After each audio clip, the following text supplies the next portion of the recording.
Hello and welcome to a special bonus episode looking ahead at Sunday's Premier League showdown between Manchester City and Liverpool. I'm Ollie Thomas, a senior reporter at Sportsmole, and I'm delighted to be joined by Man City expert Stephen McInerney from Esteemed Company and also our Liverpool expert David Lynch.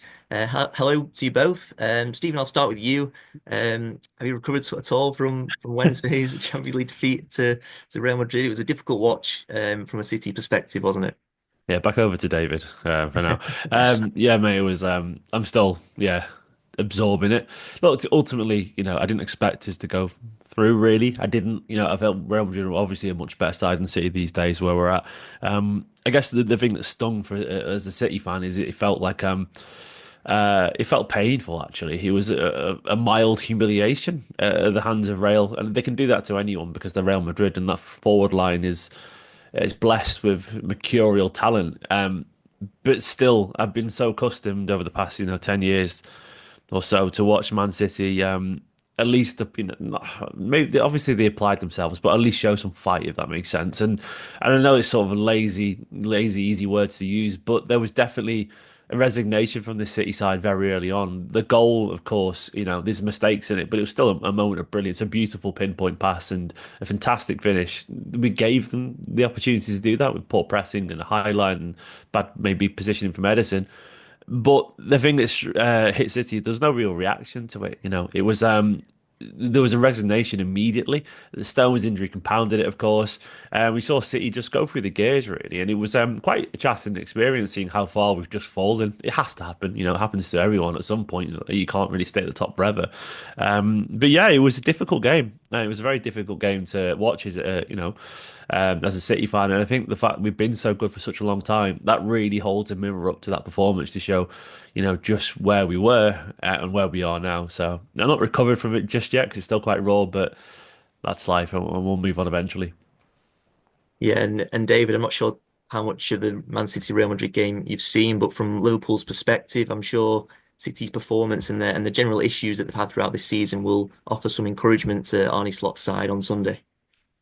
Yeah, obviously they've got not a great record at the Etihad in recent seasons, and that's because City have been just phenomenal, really. So, but we're clearly not seeing that this season, are we? And as Stephen says there, every great team it comes to an end at some point, and clearly City have they've squeezed an awful lot out of this squad, 4 Premier League titles, winning a treble, so they've had some really good times in this run, but it's clear now, isn't it, that a few legs are going at the moment. Yeah. There needs to be that churn and change now. And as I say, that happens to every great team. So it's not a bad time for Liverpool to be facing them. And I think they will have taken a lot of encouragement from not just the game yesterday, but also City's form in general this season. And, they look like a team that can be run at. And that's the first time we've been saying that for a long, long time. So, Yeah. yeah, I think there's encouragement for Liverpool there. But of course, we've also seen some decent results from City and decent performances. Despite that, you still can squeeze a bit more out of these players. So it's not one to be taken lightly at all.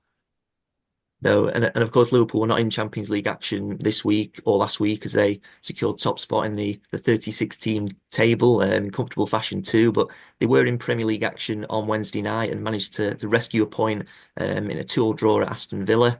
David, Liverpool had numerous chances to win that match, didn't they? I think I've seen a chance from Darwin Núñez, a glorious chance missed in the second half, but they just had to settle for a point in the end. Yeah, it's a strange one really because I think because so used to watching seasons where you've got to get 90 odd points to win the Premier League, most draws feel like a disaster, but I think this season it's going to be different. I think it's probably going to be 85, 86, something like that to win it because the level is just not what it has been in recent seasons. So I think good points are now kind of back on the table and you maybe look at that game against Aston Villa and maybe think, an away game there is a tough one.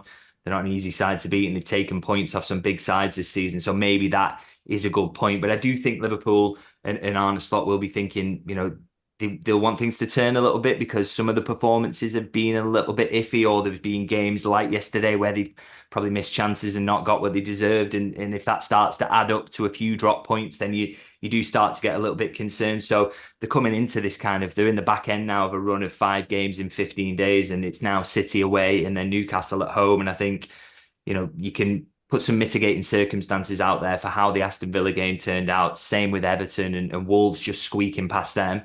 But of course, you can only use those excuses for so long. And I do think Liverpool need to, if they really want to kind of keep control of this title race, could probably do with 2 wins from the next two. And these are really tough games. So, yeah, they can't lean on those excuses for too long, and they'll want to kind of get back onto it, get back onto a winning run. Yeah, and Arne Slot said after the match he's not happy with the result at Villa. And do you think maybe Liverpool have missed a bit of an opportunity to sort of put a marker down and deliver a psychological blow, if you like, to the nearest challengers, Arsenal, who are they're 8 points behind, but they now have a game in hand on Liverpool at the top. Absolutely, that's the phrase really, is a missed opportunity, because I think even though Liverpool would have been a game ahead to go 10 points clear, I just think the psychological blow that would have dealt to Arsenal, because they're dealing with so many problems themselves at the moment, aren't we? With the injuries they've got, and the fact that they already are quite far behind. So that just give them a little bit of a gap to move into, and they'll feel that they've got a bit of hope, and they can capitalize on that and somehow grind out some wins in these next three or four, then you're looking at Bukayo Saka coming back. That's how Arsenal will be approaching it. So it'll give them a little bit of hope. So I think that's the biggest disappointment from a Liverpool perspective. But still, I think Liverpool not panic stations yet, because it is still 8 points, and that's not a bad gap at all, even with the game in hand that Arsenal have got. So they've got to remain calm around it. I think the panic will set in if they maybe lose their next couple.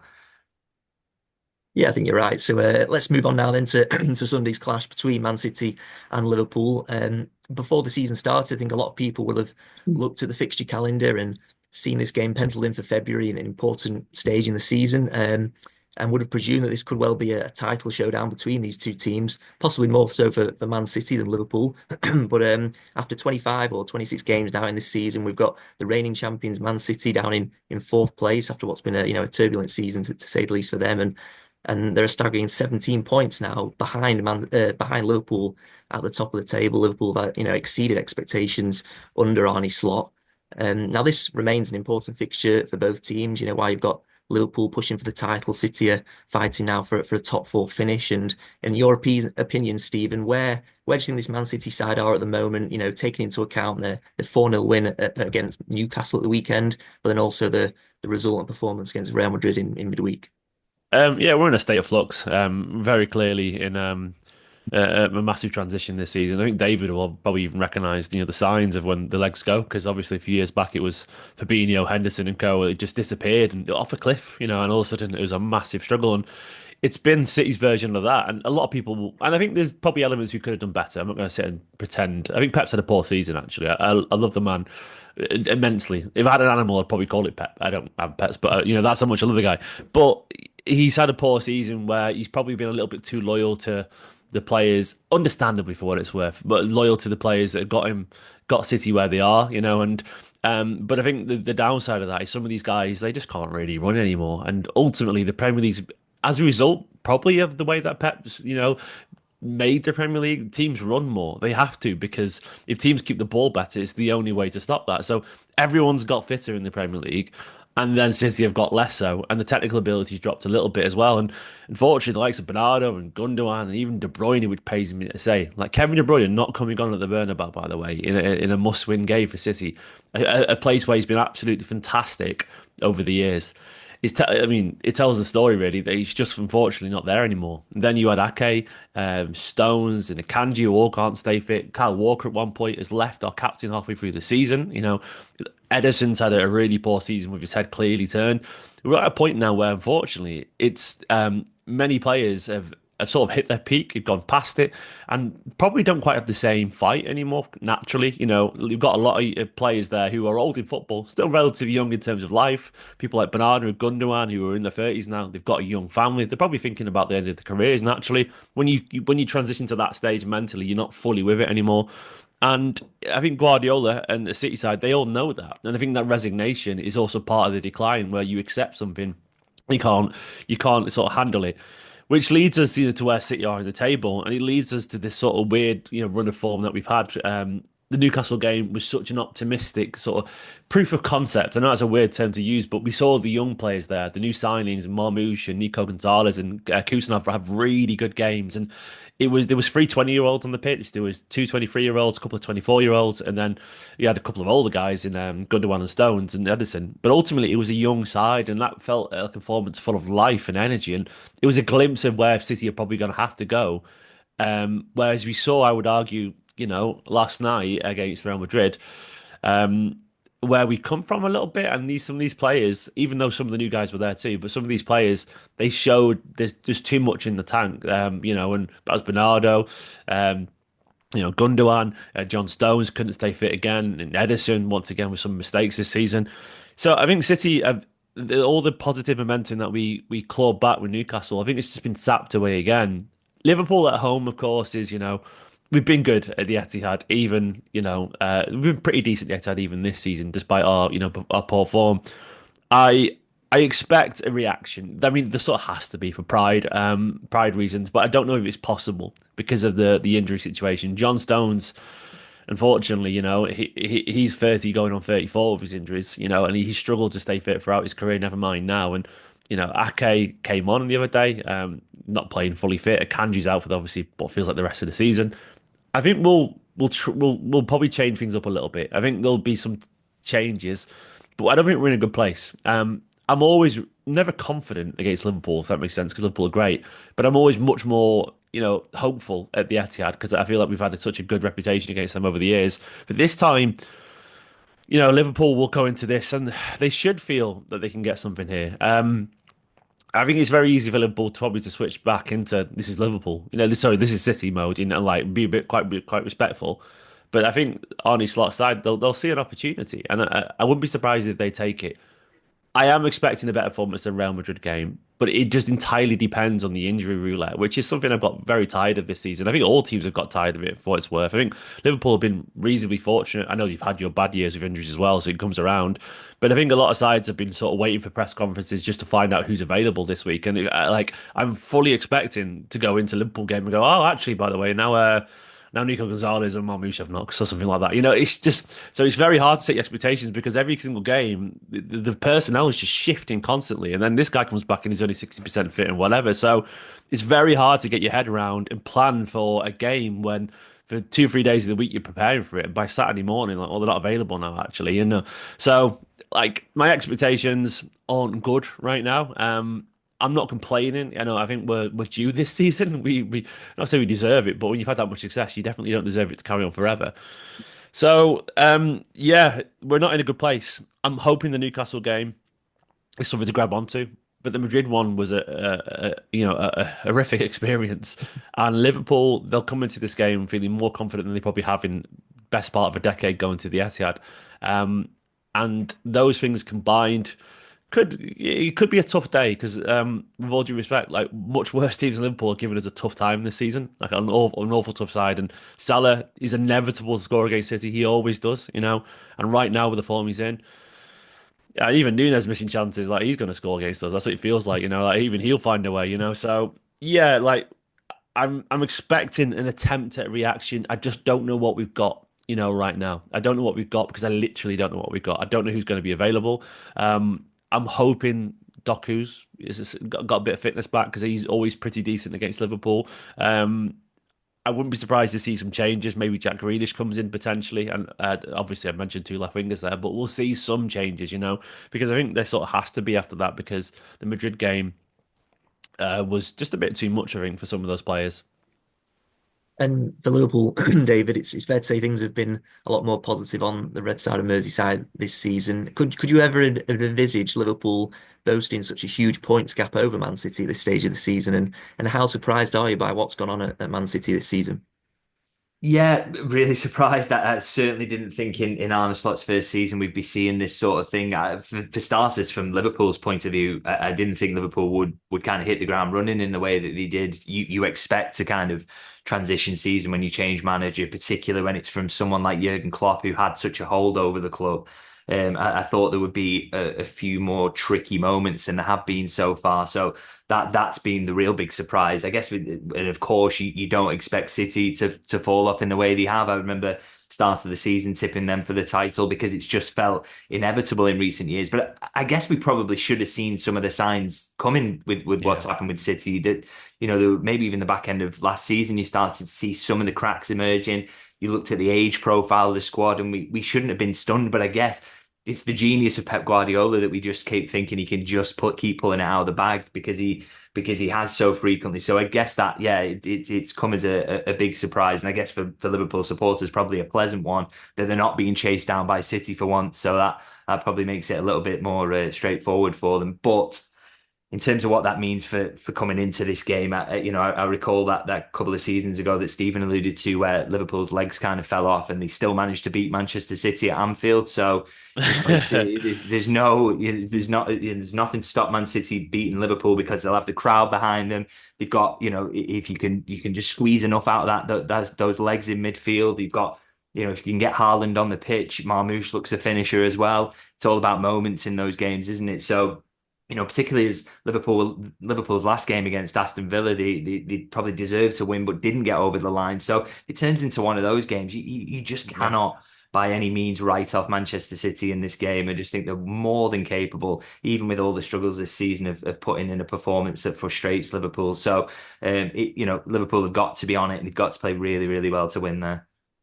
Yeah, exactly. So, and where would you say Liverpool are as a team at present? We've spoken a bit about where Man City are, but for Liverpool, this is a side who barely strengthened across the last two transfer windows, and have seen Slot sort of seamlessly take the baton from a club legend in Jurgen Klopp, and they've been so impressive this season. But maybe in the last few games, it's fair to say that they've maybe had a few more challenges than expected, a few patchy performances. Look at the Merseyside derby draw, and then that nervy win over Wolves, and of course the draw with Villa. Yeah, so they are wobbling a little bit. I think it's fair to say, obviously, since the turn of the year, I think it's 9 games played in the Premier League, 5 wins, but also 4 draws. So you're just getting a few more draws and not being able to turn those fine margins in their favour, because a lot of those draws early in the season would have been turned into 2-1 wins, 3-2 wins, whatever. So they're struggling to do that a little bit. I mean, you don't want to go too far in terms of that. There's 22 games unbeaten in the Premier League, so being hard to beat, there's something in that, and that is worthwhile.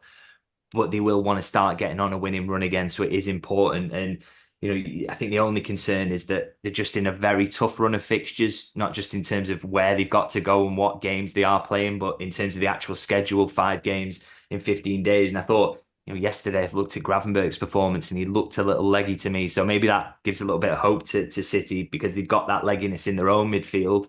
Liverpool aren't absolutely flying in that area at the moment. So that's a minor concern I'd have. But the good thing for Liverpool is if they come out this run and if they can get through this Manchester City and then Newcastle game, you've got a free weekend because they're out of the FA Cup.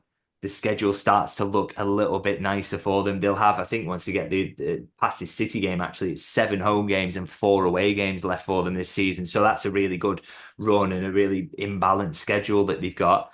So it's all about getting through this period. But because they've dropped points in a couple of these games in this run, it would probably feel a lot better about themselves if they could win these next two. So they're absolutely crucial. It's not exactly a disaster where they are at the moment, but I think they need to start getting back to winning, and to get one at City would feel massive, I think. Please don't mess this up, by the way. I could stomach Liverpool winning the league, but please don't mess up and give it Arsenal. They do not deserve it. I'd be, oh, yeah, no, I can't handle It's that. interesting with Arsenal because I just think that this is the thing that Liverpool fans should take hope from as well, is that if Arsenal win it from here with the injuries they've got and the fact they've got Yeah, no forwards, that would be an unbelievable achievement, one of the it'd be greatest Premier League incredible. Yeah, wins we've yeah. ever seen. So I struggle to see it, to be honest. But yeah, there is a bit of nervousness there, a sense among the Liverpool supporters. To be honest, they're not utterly convinced they're going to see Arsenal off yet. No, there's not, and but obviously they're still firm favourites to win the title from the position that they're in. So, and I want to hear, some of your expectations for this game between Man City and Liverpool. You've said some of those already, Stephen. Of course, in the race for a top four finish, City sort of, they can ill afford to drop too many points now, especially how tight it is in that area of the table. With 13 games remaining for them now, there's just 7 points separating themselves in fourth from Brighton in 10th. So, and a lot of those teams as well, in that area are set to play each other as well before the end of the season. Now, this fixture on Sunday is, one of, if not the toughest for City remaining in this season. So, taking into account the current form and the recent performances against Liverpool, how optimistic are you? How optimistic should Man City fans be heading into this game at the Etihad on Sunday? It's so weird when you're in a season like this, and you might relate to it, David, as well, where you've had a poor season, but you've still got like a lot of top class players there, and you know that it's very possible that your team could turn up and do really well, and very possible that you could turn up and just be absolutely terrible. Like it's just so hard to set your expectations. It is possible that City, with the quality that they've still got, especially if Haaland's available, by the way, because I think actually there's been a lot of narrative about Haaland and what does he contribute enough and blah blah blah etc. I think it was strikingly obvious that Haaland's lack of presence was felt against Real Madrid because he's a world class footballer and he absolutely has a gravitational pull that's ridiculous. He draws everyone towards him. So if he's available, Haaland, that changes an awful lot. I think City have. You can talk a lot about how we play, but ultimately we become accustomed to him being there, and a large part of how we play goes through him as well. So, yeah, like, if he's available, I do think we could do something. I don't know if it's realistic once again because of the injury roulette and so on, and who's available. Um, I always think ultimately you've got a team of winners. At some point, pride has to kick in. So they have to sort of react to their own failings, and I think there's a combination of that and also the youthfulness of the new signings. They want to make a point. I think in terms of direct team stuff, I think Rico Lewis might come back in. I think he's more accustomed to play against Liverpool, even with their pace out wide, than he is against Vinicius Junior. I can understand why Guardiola tried to do it, a Kyle Walker impression with Kusanov. I think Rico Lewis will come back into the team, and I think Kusanov might be alongside him. So I think that will help City on the ball a little bit. Even if Rico isn't the best defensively, I think the way that City played against Newcastle was sort of full of life, and I'm hoping that's the blueprint we use for this game. It's my expectations. They're not high. They're not. They're sort of realistic. It's very much toss of a coin with Man City these days. We can have performances where we batter Newcastle, or we even destroyed Forest at one point. Randomly in the middle of a poor run, or we could just have that sleepy, performance. I saw someone compare it to like being at a wake. Like it felt like City. It was City's funeral yesterday. For that team, and that's that weird sort of limbo we're in right now, where there is elements of what made City so brilliant, but at the same time we've got to face the reality. Yeah, my expectations are. I know it sounds really really really lazy, but I just want a good performance. I can take losing. I've become accustomed to it this year, and I certainly had a lot of experience of it growing up as well. But last night felt against Madrid just felt too. Uh, Subservient to them. It was too easy for them. Like the City just sort of bowed down against Real Madrid, and that's the thing that stings. I doubt at the Etihad against Liverpool of all sides that we would be like that. But I don't know.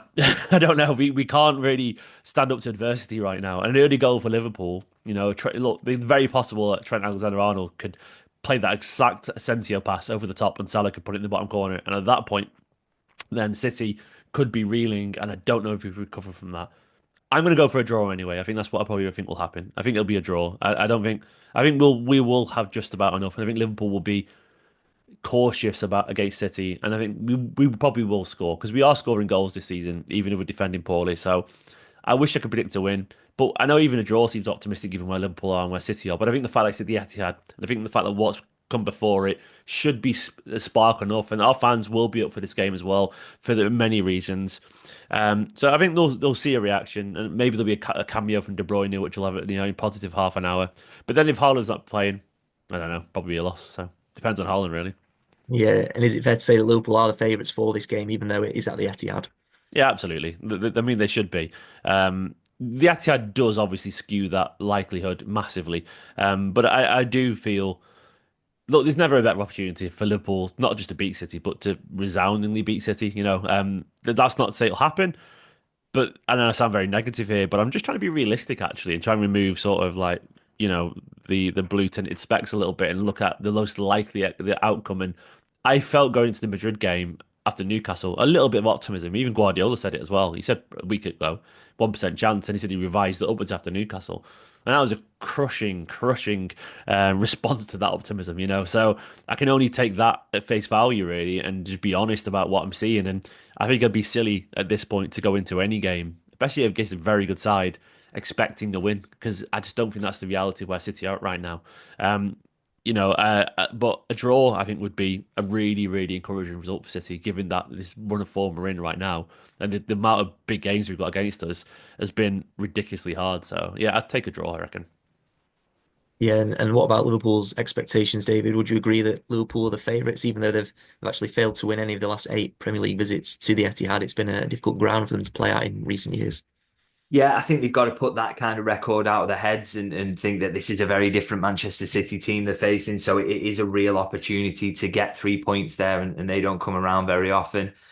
So they've got to go there and kind of stamp the mark. And I think it will be huge for confidence just because they're on this little wobbly run that I've spoken about. And I think one thing as well that maybe goes in Liverpool's favour a little bit. I mean, I spoke earlier about the season where Liverpool's legs fell off and they still managed to beat City at Anfield. But what Liverpool were able to do in that game is kind of lean on some of the more base instincts under Jurgen Klopp, which is Yeah. what his team was at the start, which is very much sit in deep and hit City on the counter. City don't really have that in their locker because it's not necessarily how Guardiola has tended to approach things. And so, does that make things more difficult for City? They can't just go, they feel it feels very unlikely they're going to go into the game and think we're going to just try and ruin this and hit on the counter. It's not very Guardiola, it's not very Man City, is it? So that might help Liverpool because City do stick to the principles. They try and play the ball out from the back. They give you opportunities to press and they give you opportunities to hit them in transition. Then Liverpool will definitely hurt them there. That will be the kind of main aim of the game for Liverpool, and it's something that City have really struggled to get on top of this season is preventing those transitions. So I think Liverpool should have a lot of optimism going into this one, but it's football. It's Erling Haaland. It's Kevin De Bruyne. It's still Man City at the Etihad. So there should still be a lot of respect there and maybe a little bit of fear about what City can do to you if you take them slightly in the slightest. Yeah, David's bang on. The one slight sort of thing that felt different against Newcastle is for once actually we were actually relatively decent on the counter, which had never happened. So you're right to point that out. But I think that's what felt so exciting that we saw Foden, Marmoush, Haaland, Savinho, all young, hungry players, a lot of them with a goal instinct as well. Getting forward quickly, which was something that we just don't do these days. And I mean, that was a reaction to, the tools that we had in place and also a reaction from Guardiola to, admitting that we're just not being as good on the ball as you associate with Guardiola's side. We're not putting, he's talked a lot about putting 25, 30, 35 passes together. And that's not just because he just favours possession. It's because it helps you set up, and defensively we're doing 5, 10 passes and we're not really getting our shape back, and then we're getting caught out of possession, and teams are countering so easily against us. And like the thing is, the way City pass the ball up, it puts everyone in the right place. And I think that's been something we're so poor at. So I think Newcastle was very willing to let Ederson just ping those long balls or go a bit more direct to Foden. He would turn and hit Marmoush or Savino or Haaland ahead of them. And I think that's a potential tactic against Liverpool. Doesn't mean it'll work, and we're not experts at it or anything. But I think a lot of City fans, it's very hard easy to say, "Oh, I want direct football," but it's very hard to play direct football when teams camp in their own box. Liverpool won't do that. They'll be solid, obviously, but there will potentially be space. They've obviously got some great Highland defenders in. I don't know if Canarte's available. Is he available? But Yeah. Canarte and Van Dijk, example, so much pace and they're very good. But there is often space in behind, because they trust the pace of those players. So, and you've got Haaland and Marmoush and Savino and Foden. There's a chance. We'll see if he leads into that. Yeah, and in terms of where the game could be won and lost, David, what do you think are the key battles that we should be looking out for? I think one of those could maybe be in midfield. You look at Liverpool's midfield, the Gravenberch and McAllister, Szoboszlai. You can throw Curtis Jones in there as well. That midfield has sort of evolved into such a strong unit under Slot, and for City without Rodri, they've struggled immensely on the transition. Something I know Stephen is fully aware of. So do you think that midfield battle and whoever copes better on the transition, which is something you mentioned earlier, do you think whoever copes better with that will go on to win this game? And what are the key battles that, could determine the outcome of this game should we be looking out for? Yeah, I do think that midfield area is key. I think that's where Liverpool kind of ran all over Manchester City in the meeting at Anfield earlier this season, and they'll hope to do that again. What one thing you worry about from a Liverpool perspective is they're playing a lot of games at the moment, so maybe that kind of is sapping a little bit of energy. And as I said, you may be seeing that from Gravenberch at the moment. But the upside is that City had a grueling game yesterday. They had to go out to Madrid as well, so that maybe levels things up a little bit for Liverpool and helps them out a bit. So they'll hope to dominate that area again, and kind of, if a couple of the older City players are in there, to kind of run all over them again, that will be key. But I also think Liverpool, they need to take the chances as well. So such erratic finishing in the Aston Villa game. They really, really should have won that game on the basis of the chances they created. And you can't just leave it all to Mo Salah. Somebody else has got to start chipping in. So they'll hope maybe Gakpo is back. That would be helpful because he's second top scorer. And that makes the front line more potent. But it has to probably, as much as Salah might get his customary goal against Man City, they'll want someone else to chip in as well to make it a little bit more straightforward. Yeah, and do you share the same sentiment, Stephen, with where the game could be won and lost on Sunday? Yeah, the City's we've lost most games in midfield, and Liverpool. Gravenberch has been an absolute revelation. Even if he looked a bit tired recently, he's still got vastly more legs than City's midfield. And McAllister, he's a guy who wanted at City. He was essentially, the Gundogan replacement right there. But we waited to see what Gundogan wanted to do, and we lost him to Liverpool for 30 million. He might have gone there anyway, but he was just perfect, absolutely perfect. And because there was so much, confusion around his future, Liverpool snuck in and got him, and he's a cracking player. So it's one of those things where, that's something City have had time to, well, won't have any time to prepare for, but we'll have time to think about it at least. And yeah, it's going to be midfield, and teams have had such joy out wide getting in behind us here because the midfield has no legs, and the shape defensively has been all over the place due to injuries and a lack of consistency. So yeah, it'll be that for City. If in terms of where we could win it, once again, it is down to the quality of our forward line. Yeah, Haaland, despite the City's terrible season, has still been fantastic and scored a whole bucket full of goals. And even if his performances individually haven't been incredible, he's still getting those goals. And without him, we'd be, I don't even know where we'd be without him, Haaland, actually, to be honest. We'd be really struggling. So if he's on the pitch, there is a chance. And Savino has been fantastic as well. I'm hoping the new lads, Nico, Marmoush, etc., can take carry on where they left off against Newcastle. And if so, we might see a real good go at it. But yeah, that for me, it's midfield. Like City just physically have been so inept this season, and I think a combination of fatigue mentally and physically, and also just their legs not responding anymore. I've seen everyone have a lot of joy against us, and quite easily. It's not complicated. It's just win your duels against City, and you've got a very good chance. And yeah, I'm just hoping Guardiola just leans into sort of youth and new ideas against Liverpool, because I think if Gundogan and Bernardo and Kovacic are central, it could be ugly. Yeah, and I think from City's perspective as well, Stephen, as well as the midfield, another area of weakness we've spoken about previously is at right back at the moment. It was an issue Yeah. even when Kyle Walker was there, when his form dipped quite a bit. And since then, Guardiola's used Rico Lewis and Nunes there, but they've struggled at times a bit. And Akanji's now injured for a lengthy period of time. Yeah. And Kuzunov came in against Real Madrid, and he had a difficult game there. So are you concerned that this is an area where Liverpool could exploit on Sunday? Absolutely, and they probably will at times. Kyle Walker, yeah, I mean, sort of symbolic of where City have gone, and brilliant for such a long time. Then a mess of a season, and our captain disappeared halfway, which is absurd when I think about it. Legging it, when we needed him the most, but so be it. It says a lot about him. Yeah, unfortunately, I don't. Nunes has never been a right back. I think he sort of got put there because he has physicality, he can get up down the line. But I don't think I've always felt Nunes is a decent player, but I don't think he's smart enough for what Manchester City need. I prefer Rico there, even though Rico's had a poor season. I think technically he at least gets it. I think he has the heart of a lion, Rico Lewis, if the body of a sheep. He's tiny. He's absolutely tiny, but he's a fantastic footballer technically, so I would be more comfortable with him in that side because I think he understands it. Kusanov, I actually thought Kusanov reacted quite well. Actually, he had a tough start against Real Madrid. He was given the graveyard shift, man. It was so hard. They were all lining up to run it time and time again. But he actually did pretty well against Vinicius Junior a few times, which the commentators failed to mention. They just sort of decided he'd had a terrible game from the first minute. I suspect you'll go with Rico Lewis at home. I think that's the most likely scenario there. And I think once again with Stones out, Kusanov probably have to shift central because otherwise you've got Diaz and Ake. I don't think Ake's fully fit, so I can see it being Diaz and Kusanov. And the right back, yeah, I think Rico. I can't see anyone else really. I don't think Kusanov will play there again. I don't think we need him to play there again. With all due respect, Liverpool got a lot of quality out wide, but Vinicius is, he's truly electric. You have to try something against him. So I understand why he tried it.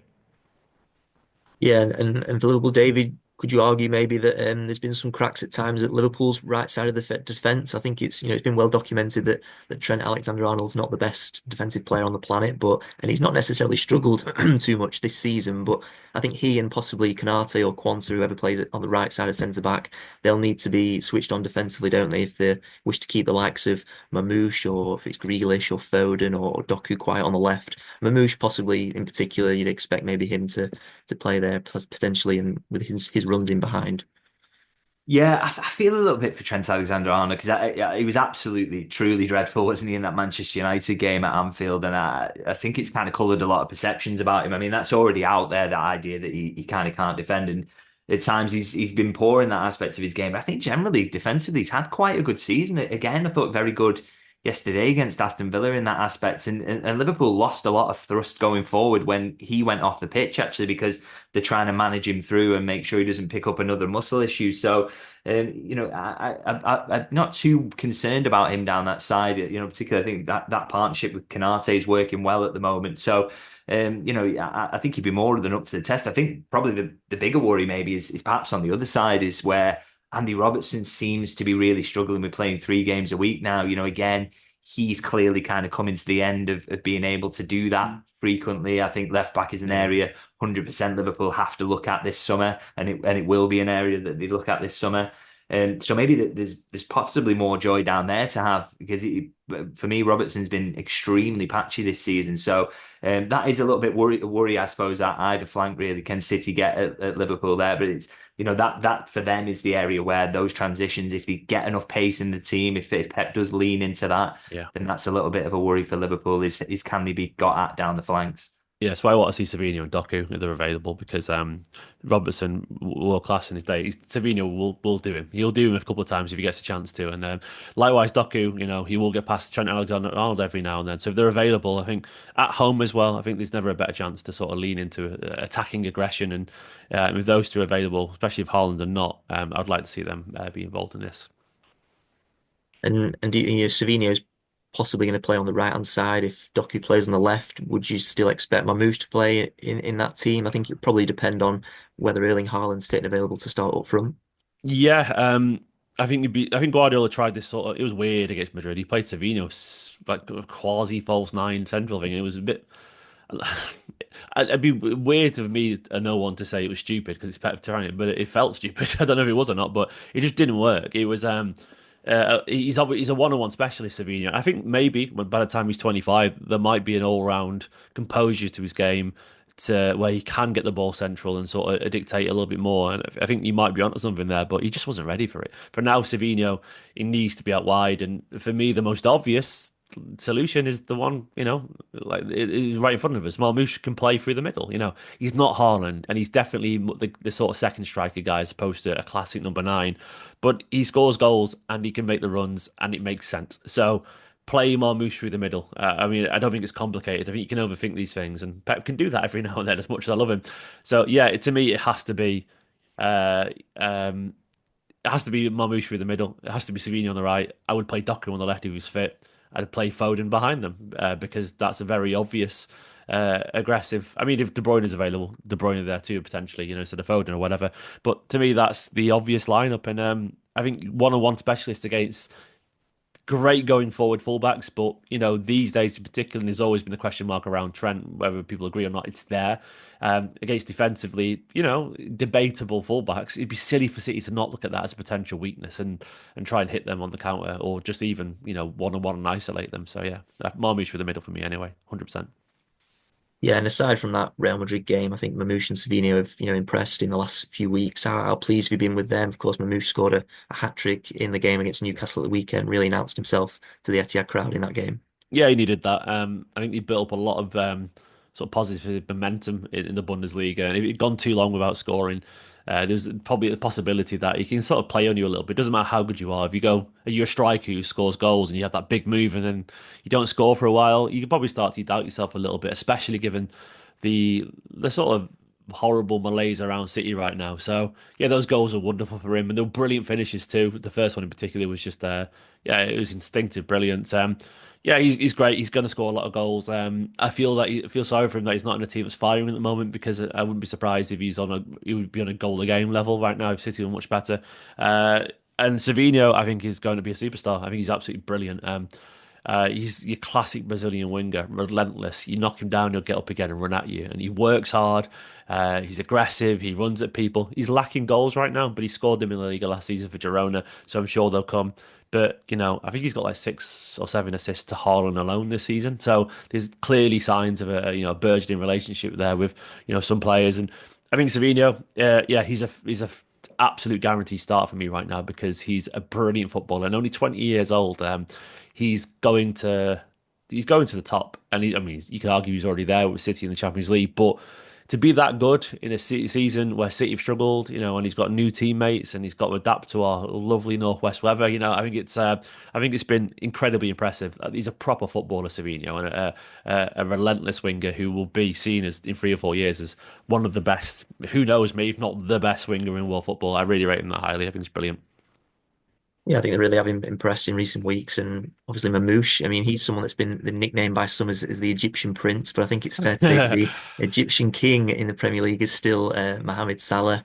David, we cannot build up this match without talking about Mo Salah. He's been phenomenal this, hasn't he? He scored and assisted again against Villa in midweek. He's top of the charts for goals and assists in the Premier League. It's 24 goals and 15 assists now this season. If Liverpool are successful, he tends to be involved in some way.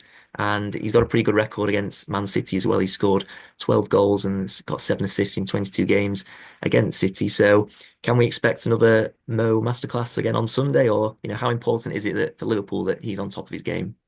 Yeah, I mean it's hard to see Liverpool winning without him being, his fingerprints being all over it because he Yeah. is just such a consistent threat in these games, but just a consistent threat in every game for Liverpool this season. It just seems you literally keep thinking that at some point this run he's on is going to end and maybe the goals will dry up. He'll go through a 4 or 5 game patch where he doesn't score, but it just doesn't seem to be coming. And he's probably in terms of pure output. He's on for probably his best season ever at Liverpool, which, considering what his first season was like, it didn't seem possible that he could do that. So he's absolutely phenomenal. I mean, the whole question around him as well, and the discussion point is that obviously he's still not signed that contract yet. So, it just adds a layer of worry for Liverpool supporters. But for me, I just don't see how Liverpool won't get this sorted on the basis that you've got arguably the best player in the world at the moment playing for you. He's clearly going to produce this level for at least another 18 months or so. They've got to show, you can't imagine that Liverpool would be able to dip into the transfer market and replace this guy. So